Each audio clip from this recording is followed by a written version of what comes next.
السلام عليكم ورحمة الله وبركاته. مرحبا بكم معايا في فيديو جديد على قناتي إيمان بوتي جولد. رمضان كريم، عواشركم مبروكة بالصحة والسلامة وكل ما كتمناو. اليوم إن شاء الله غنتشارك معكم الشباكية المغربية من المعسلات المشهورة والمعروفة في شهر رمضان وحتى في الأعراس المغربية كنستعملوها صراحة. كتجي صراحة رائعة. غنعطيكم واحد الوصفة مجربة وهي اللي كنديروها من سنين. كتحمر الوجه، كتجي زوينه بزاف بزاف بزاف. غتجربوها ان شاء الله وغادي تعجبكم الوصفه. اول حاجه كناخذ واحد الكيلو الا ربع ديال جنجلان، كنغسلوه كنقيوه كنكرموه بطبيعه الحال، كنصهدوه غير شي شويه في الفران ومن بعد كنطحنوه.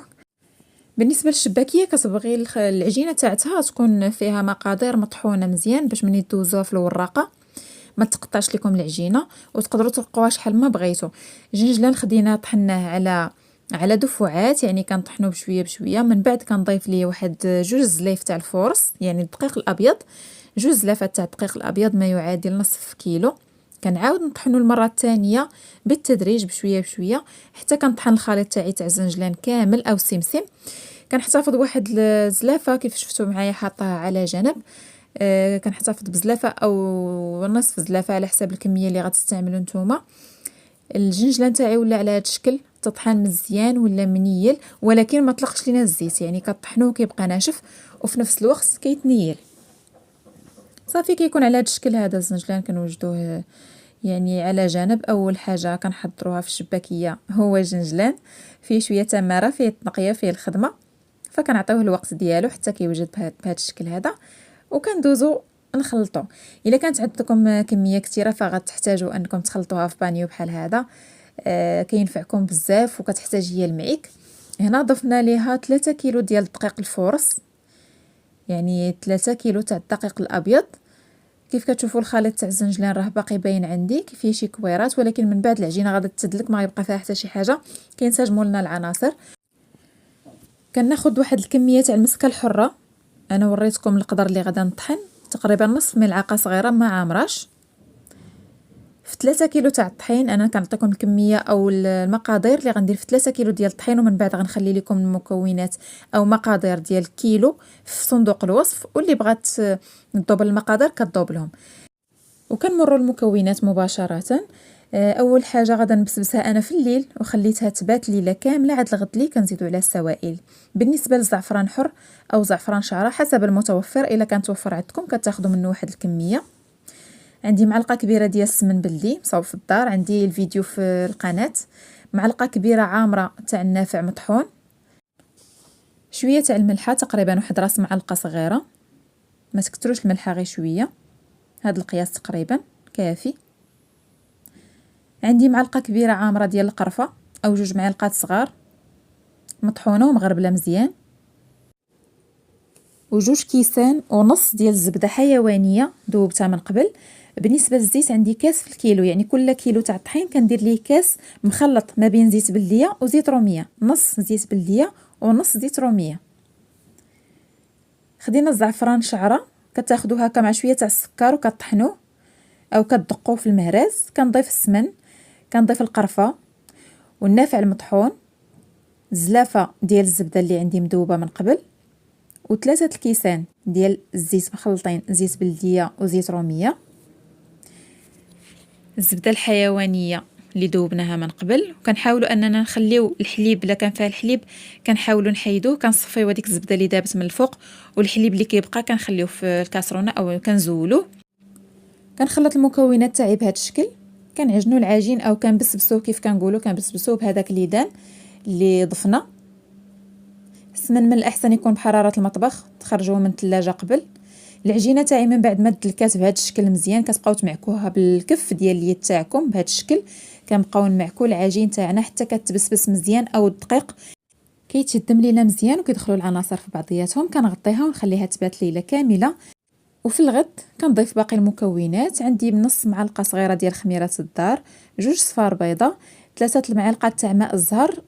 هنايا هزات ليا 2 قراعي تاع الماء زهر، 3 الكيسان ديال الماء عادي من صنبور. وبالنسبه للخل كنضيفو كاس لاروب، خل ابيض او خل صفر اللي عندكم تستعملوه ما كاينش مشكل. وما كنساوش الخمارات غنحتاجو واحد الخماره ونص ديال الحلوى حتى هي كنستعملوها في العجين، وكيكونوا هادو هما المكونات ديالي: 3 الكيسان تاع ماء الزهر، و3 الكيسان تاع الماء، وكاس لاروب ديال الخل، وجوج صفار بيض، وخماره ونص ديال الحلوى. كنضيف هنا المكونات اللي عندي: ضفت ماء الزهر 3 تاع الكيسان، كنزيد 3 الكيسان تاع الماء، والخميره ديال الخبز اللي ذوبناها في واحد شويه ديال الماء، جوج صفار بيض. بالنسبه للخل عبرناه بالقشره ديال البيضه، عطاتنا 3 القشيرات تاع نصف بيضه، يعني كتاخذوا القشره البيض نص ديالها وكتعبروا 3 من الخل. الا خفتوا انكم تفوتوا العبار تاع كاس لاروب، يعني كاس لاروب كيعطي هو هذاك تماما، عطانا العبار مقاد 3 تاع القشور ديال البيض هما كاس لاروب ديال الخل. صافي كنخلط المكونات تاعي. العجينه كتبغي تكون قاصحه، حاولوا انكم ما تجريوهاش. كيف كتشوفوا راها كتعطي شويه طوع، ولكن ملي كتشدوها كتبان لكم باقا ناشفه بحال محتاجه مازال السوائل، ولكن ما تزيدوهاش سوائل. صافي كتكون هذه العجين ديالنا كتدلك مزيان مزيان، ومن بعد كندوزو للمرحله تاع ان كناخذوا بحال هكا مورسو مورسو وكنعجنوه. كنحاولوا اننا كندلكوه بحال كنخدموا العجينه العاديه ديال الخبز. من بعد ما كتخدم لينا شويه، يا اما كنديرها قريصات، يعني بحال غنصاوب بريوش وكنخليها في بلاستيكه كنحتفظ بها، او كنديرها الطريقه حتى هي زوينه كتسهل عليكم الخدمه. كتسرحوها بالمدلك وكتجمعوها بحال المسمنه، بحال غديروا المسمن مربع. صافي كنضيف الجوانب اللي بقاو ليا بهذا الشكل. حاولوا انكم ديروهم صغيورين باش ملي تجيو تورقوا يجيوكم ساهلين في الخدمه. بهذه الطريقه كنحاول انني نبسطها شي شويه باش تخمر ليا مزيان وترتاح بسرعه، ما تاخذش وقت كتير. كنديرها في بلاستيكه نقيه وكنستمر بهذا الشكل حتى كنكمل العجين ديالي كامل. كنخليه يرتاح واحد نصف ساعه، عاده كنبداو الخدمه ديالنا حيت العجينه قاصحه كتبغي ترتاح. كتقدروا ديروها بهذا الشكل مربعات، اولا تقدروا يعني بين ما اللي عنده الوراق يستعملها واللي ما عندوش يستعمل غير المدلك. انا كناخذ بحال هكا كويرات كندلكوهم شويه، يعني منها العجينه كنقطعوها بحال البريوش وكنعاودوا ندلكوها بايدنا وكنديروها في بلاستيكه. كنخلي ترتاح واحد نصف ساعه كيف كتشوفوا، يعني كترطاب. عاده كنرجع نخدم بها، واللي بقاو ليا كنحتفظ بهم في بلاستيكه على جنب. كنبدا كنسرح بالمدلك بشويه. حاولوا انكم تمشيو مع العجينه غير بشويه باش ما تهرسش ليكم، لان كتكون قاصحه شويه. ما حدكم كتخدموا هي كترطاب، نتوما كتخدموا والكويرات اللي بقاو كيرتاحوا كيزيدوا كيرطابوا. كنستمر بهذه الطريقه، كنسرح بالمدلك بشويه. الا عندكم الوراقه كتستعملوها في النمره 2.5، الا درتوها في النمره 3 كتجي شويه غليظه، درتوها في النمره 2 كتجي شويه رقيقه. فمن الاحسن انا خدمتها على النمره 2.5 ووريتكم الطريقه تاع الدلك. بالنسبه اللي ما عندوش وراقه حتى في المدلك كتجي صراحه زوينه، خاصها غير شويه العوين. انا اكتفيت بهذا العرض. اللي كتبغي الشباكيه تكون رقيقه شويه زيدوا دلكوها مازال شويه، واللي عندها الوراقه كيف قلت لكم غتدوز العجينه في النمره 2.5. حاولوا انكم توركوا على النمره 2 وتزيدوا حداها واحد شويه نص، كتعطي واحد السمك صراحه غزال وما كيتهرسش في القليان. شحال ما رققتوها شحال ما تهرسات لكم في القلي. كنستمر بهذه الطريقه، كنسرح العجينه ديالي. كناخذ جراره كنحيد بها الجوانب،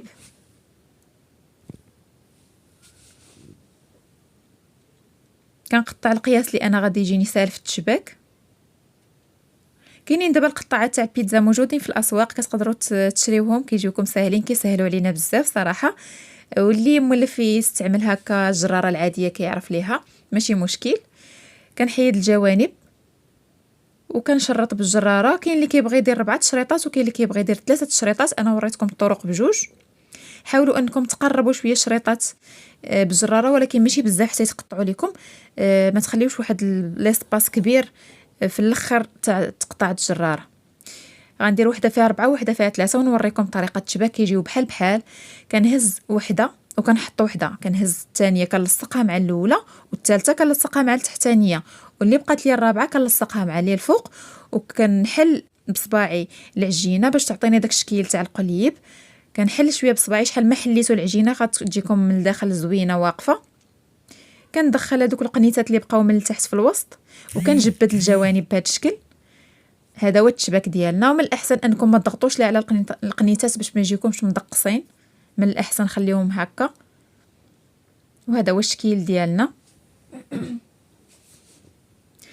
ناخذ معكم الشكل الثاني اللي درت فيه غير 3. الا تقطعوا لكم هكا الجوانب حاولوا غير تضغطوا عليهم كيلصقوا على بعضياتهم ماشي مشكل.